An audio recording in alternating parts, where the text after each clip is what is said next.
Assalamualaikum. Hari ini masih nak share mengenai satu produk dari set berpantang Kemi Asma, iaitu Baby Balm. First kita tengok dulu apa kandungan Baby Balm. Ini adalah kandungan Baby Balm.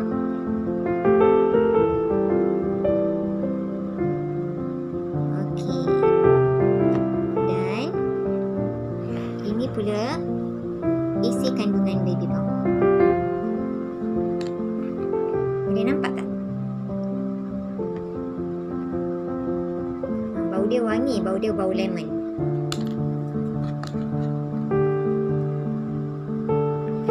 Okey. Apa yang best sangat pasal Baby Balm ni?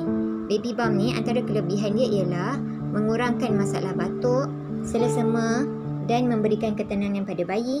Boleh juga digunakan untuk mengatasi masalah kembung perut pada baby. Dan yang best sekali, ianya diperbuat daripada sarang madu lebah asli. Jadi kalau nak cuba Baby Balm ataupun produk Kemi yang lain, boleh roja-roja. Bye!